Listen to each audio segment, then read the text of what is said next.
an attack as audacious as this should have been expected. The scale of this particular attack, and it's a pretty spectacular attack. This is something which we could be seeing more of in the future. They have the ability to surprise the Pakistani state by the choice of targets they are picking up. Pakistan Army and the intelligence agencies, at least over the last 20 odd years, have been carrying out some pretty nasty kind of repression against the Baloch, abducting young men, torturing them, uh, in many cases, brutally killing them, and then again throwing their bodies on the wayside.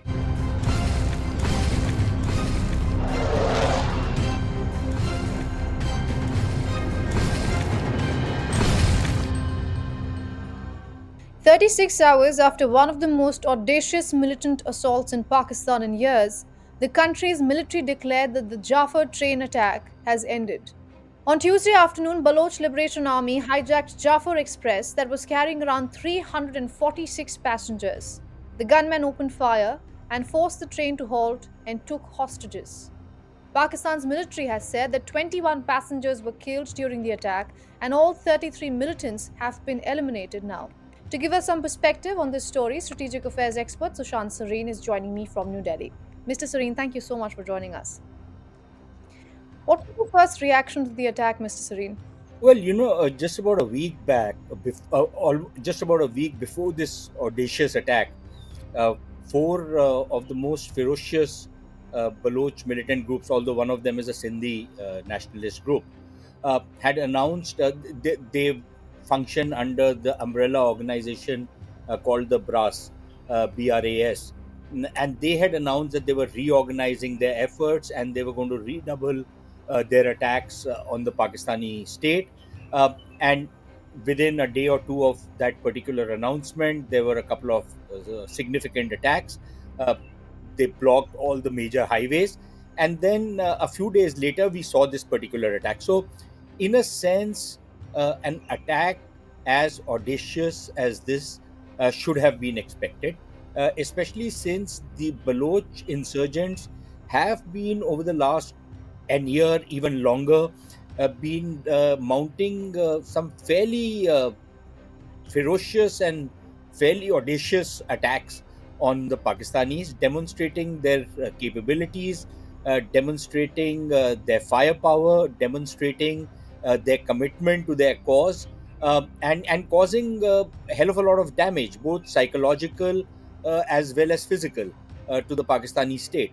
So, an attack like this is not entirely unexpected, but of course, the scale of this particular attack, and it's a pretty spectacular attack, whichever way you cut it. So yes, I think this is something which we could be seeing more of in the future.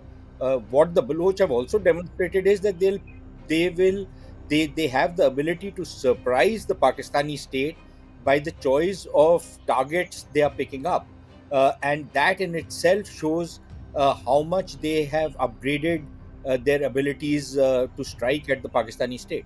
Right. Also, since this is not a today issue, it's an issue that has been going on for decades. Give us a sense of what has Pakistan done to end the Balochi movement, and is it enough?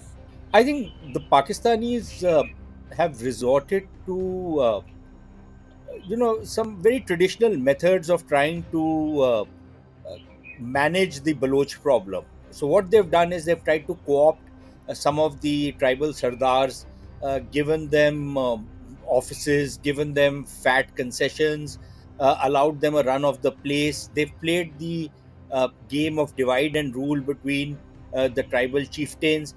Balochistan being predominantly a tribal society, the society organized around tribes, so it was not so difficult for the Pakistani state to pit one Sardar or a group of Sardars against another group of tribal Sardars. So that was one game plan which they have adopted. The second one was uh, sheer repression. The Pakistan Army and the intelligence agencies, at least over the last 20 odd years, have been carrying out some pretty nasty kind of repression against the Baloch. They have picked up the Baloch leaders in broad daylight a few years back. three of the tallest Baloch nationalist leaders of the Baloch national movement were picked from their lawyer's office, and then uh, they were brutally gunned down, and their bodies thrown on the roadsides.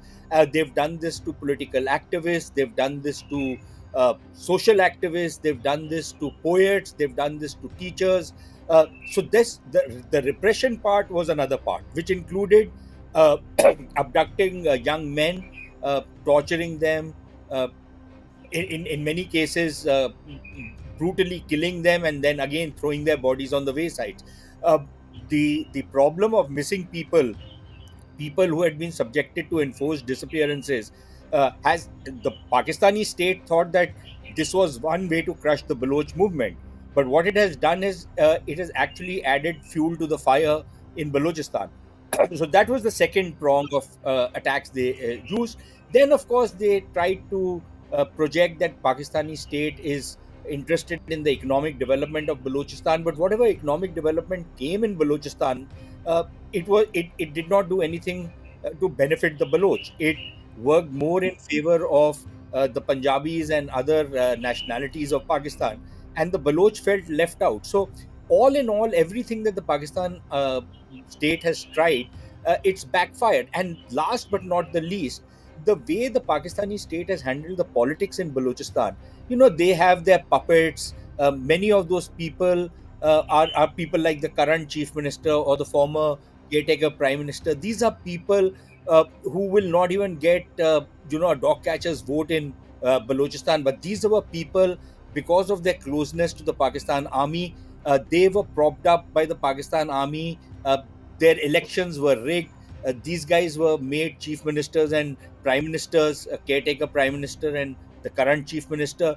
Many of such characters were brought in. So the politics in the province has lost all meaning. All traditional, respected politicians now say that they have no feet to stand on because of the way the Pakistani state has distorted the politics in the province. So, when all avenues of dissent are closed, all avenues of political expression are closed, what is the option left?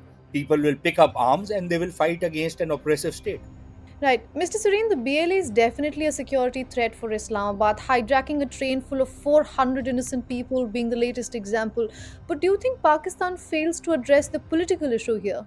Clearly, I think it's the political failure among other failures that has added so much of strength to the Baloch national movement. Now this has become a national movement.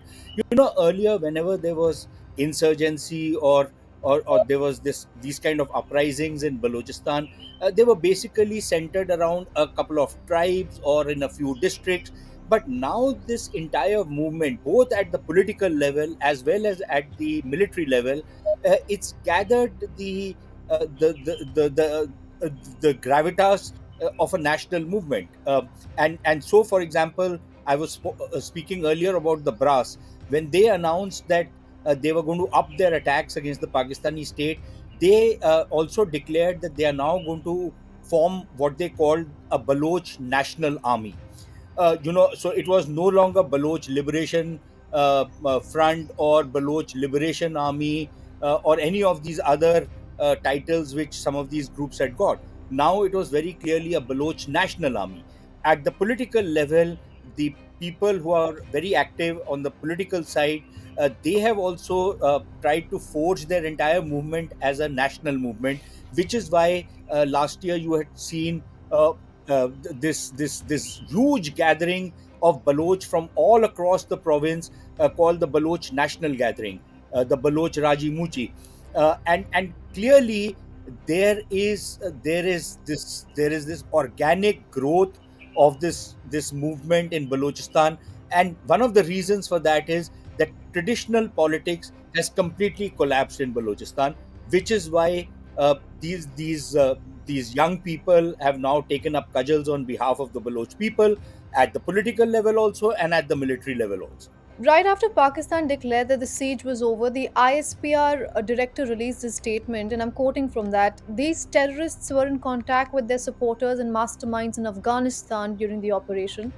Also, some of the politicians in Balochistan and in Islamabad have blamed Indian media for it. What do you think is the basis of this? Nothing. This is standard traditional Pakistani knee-jerk reaction. Their default position. They will not look at themselves in the mirror, especially the Punjabis in Pakistan, who have oppressed all the other nationalities in Pakistan. They do not look at their own actions. They do not look at how they have exploited the smaller nationalities, how they have captured all the resources, how they've completely distorted the political and institutional structures in Pakistan. When they're not going to admit their own fault, the most convenient thing to do is to blame it on India. And clearly, this is what they're trying to do. Now, of course, apart from India, they also have the Afghans to blame, the Taliban to blame.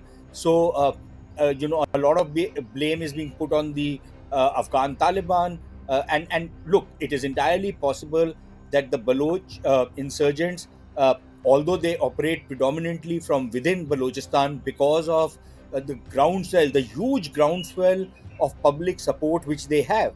These are now iconic figures. The militants in Balochistan are iconic figures in the mind space of the Baloch people. But they also are known to have some bases or some sanctuary, you might call it, or some facilities in both Iran as well as in Afghanistan. Now, whether these are with the complicity and the concurrence of the Taliban regime in Afghanistan or the Iranian regime, one is not clear.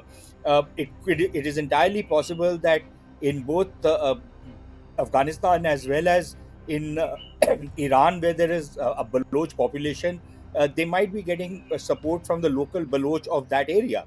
In Iran's Sistan Balochistan province, also there is a massive, disturbances taking place. So it is entirely possible that there are some linkages between the Baloch freedom fighters in Pakistan and some of these Baloch nationalists in Sistan Balochistan, or one or two provinces in Afghanistan where there is a huge Baloch population. That is entirely possible. So there are any number of possibilities, but for the Pakistanis to blame either Iran or Afghanistan or India for what is happening inside Balochistan, I think it's rather rich of them to do that, considering how badly they have messed up things themselves. Right. Also, one thing that this attack has done is put one question right, left, and center, which is, do you think that Balochistan will be a separate country in the future? Maybe not in the near future, but in the future. Look, I don't think I'm going to rule out that possibility, um, but I think it would be premature to write the epitaph of Pakistan just yet. But what has happened is that the Baloch movement has gathered a kind of um, a kind of structure and a kind of firepower that it never had in the past. Number one. Number two, what has also happened is that um, what is acting as a force multiplier for the Baloch is that now in Afghanistan, unlike the past, when you had governments in Afghanistan which never really supported the Baloch, they might have given sanctuary. For example, after 1973, many of the Baloch rebel leaders went and took sanctuary in Afghanistan. So they might have got sanctuary in Afghanistan, but the Afghan state did not either actively support them or was not in active conflict with Pakistan. Now, in currently, the Taliban are in active conflict with Pakistan, and if they also start supporting the Baloch freedom movement in Pakistan, then it'll act as a force multiplier for the Baloch. Similarly, in Iran, both because of the national movement in Iran as well as because maybe the Iranian regime might be supporting some of these elements to teach Pakistan a lesson for because the Pakistanis are known to have been sponsoring Sunni terrorist groups which have been active in Iranian Balochistan. So it is quite possible that it's a kind of a witch's brew, which might assist the Baloch much more than what support they had in the past. And finally, if the Pakistani state itself is getting weak, and there is this kind of a war of attrition, and given the kind of commitment and the passion with which the Baloch are fighting for their freedom, then it's a matter of the Pakistani state becoming weak, and just collapsing under its own weight, under the weight of its own contradictions. Uh, Again, it's a bit of a long shot, but cannot entirely be ruled out. So I wouldn't place any money on the eventuality of Balochistan emerging as an independent state in the very near future, but I wouldn't entirely rule it out also. All right, Mr. Sareen, thank you so much for your views. Thanks.